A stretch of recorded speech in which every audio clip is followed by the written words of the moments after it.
So you have a daughter or son that's going off to college, or maybe you'll be the one to attend a state university for the very first time. And you're flipping through the course catalog and you see one titled An Introduction to the Bible, or maybe Christianity and Other Ancient Religions. And you think to yourself, wow, that sounds really interesting. I think I'll sign up for that course so I can learn more about the Bible. Well, you may want to reconsider that decision. Many people have left their faith shipwrecked at college because, regrettably, they made the very same mistake. So let's talk about that. Be right back.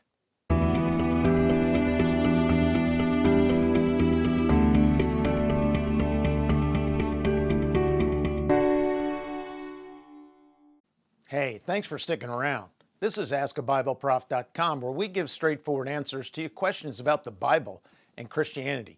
If you find this video interesting, then consider hitting like and subscribing, and we can introduce you to other helpful videos. This video will address modern scholastic skepticism towards the Bible, and we'll discuss how an anti-revelation bias permeates most of today's universities and colleges. Our guest for this video is Dr. John N. Oswalt. Dr. Oswalt is a recognized Old Testament scholar, and he's written many articles and books. And he may well have written what is the seminal book on this very topic, and it is titled The Bible Among Myths. And a description and link of this book can be found in the description box below. So without further delay, Dr. Oswalt.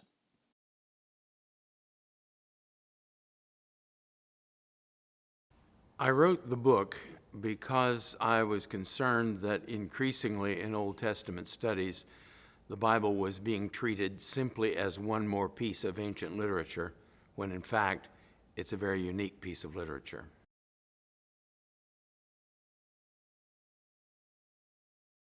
To a large extent, the majority of Old Testament scholarship today, because to admit that the Bible is in some sense unique requires you then to believe in a God who revealed himself in it, and that's simply not acceptable.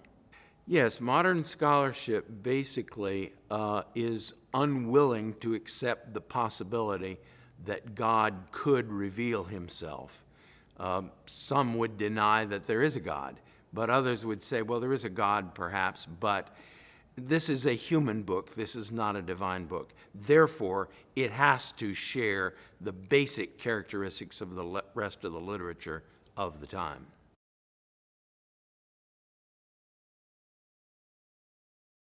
Well, in the 50s and 60s, 40s, 50s, and 60s, Old Testament scholarship would admit that the Bible has a different view of reality.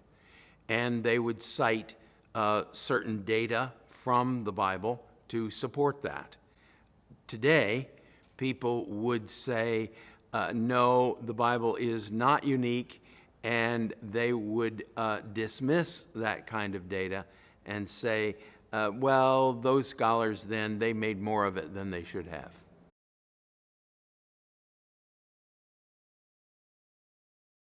I think to a significant degree, this idea that the Bible is one more of the ancient myths is relatively new, and it's in part because of the growth of the conviction that revelation is impossible.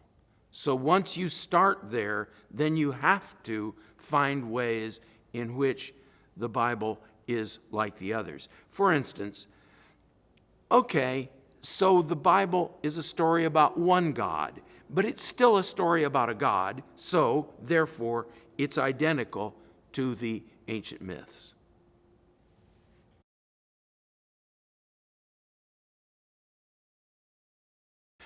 Many contemporary scholars are going to say that the Bible is full of myths because of their definition of myth. When they say a myth is a story about gods, well, the Bible is full of stories about, in this case, so happens, oddly, one God, but it's still the same sort of thing from their perspective. So from this falsely broad definition of myth, they can say it.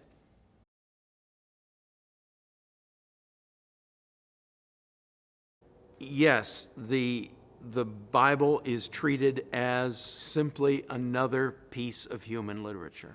They come with an a priori that either God cannot speak or God does not exist, and that the Bible has to be explained like every other kind of literature.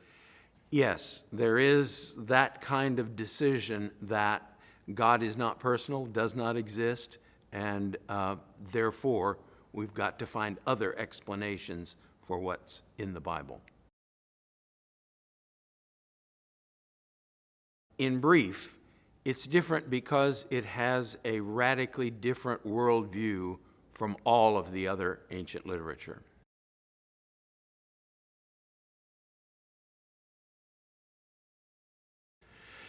Sometimes people will say that it really doesn't matter whether the people in these Old Testament stories lived or whether those events actually occurred or not.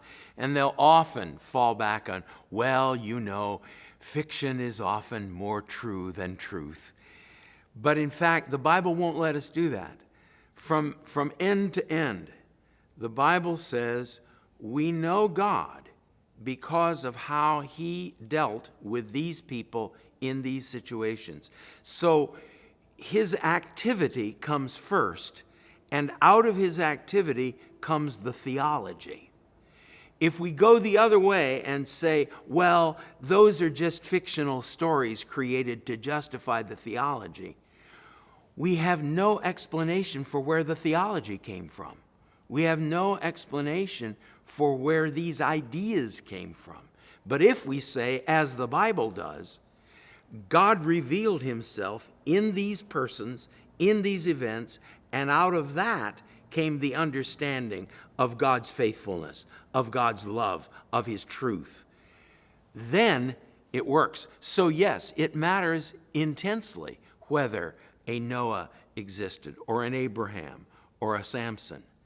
If they didn't, we're hard-pressed to explain where did these ideas of their relation to God and God's relation to them, where did that come from if in fact that didn't happen? However, that does not mean that the Bible is a history book. A lot of people say, well, if these events really happen, why do good believing people have different ideas of just exactly how the Exodus occurred? If it really happened, then people reading the Bible ought to say, oh yes, that's how it happened, that's that. The Bible is a book of revelation. The Bible's purpose is not to give us a history. The Bible's purpose is to reveal God through historic events and people. So yes, those historic events and those people, they really existed. But the Bible doesn't exist to give us a history of Israel. That's not its purpose. It gives us enough data about the Exodus that we can say, yes, it really occurred.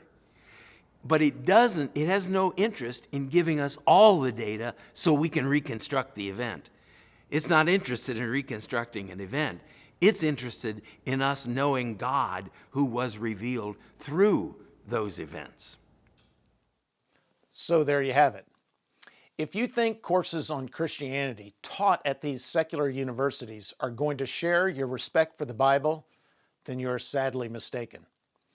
Secular, liberal, and humanistic scholars possess a bias against Christianity that is diametrically opposite of your appreciation for it. And worse yet, many of these scholars are passionately evangelistic about sharing their prejudice against Christianity and the Bible. So, at many of these universities and colleges, the game is rigged and the fix is already in. So if you take their courses on Christianity and the Bible, you'll not be educated. Instead, you'll be exposing yourself to the worst kind of one-sided propaganda. Propaganda that's founded upon the worldview that God is either unknowable or he does not even exist. So, should you take these courses? I would recommend no. But if you do decide to take these courses, then go in with your eyes wide open and commit to educating yourselves about the facts and the truths that these secular scholars will withhold from you. I'm Dr. Monty Shanks for AskABibleProf.com. If you appreciated this video, then hit like and consider subscribing. Thanks for watching, and God bless.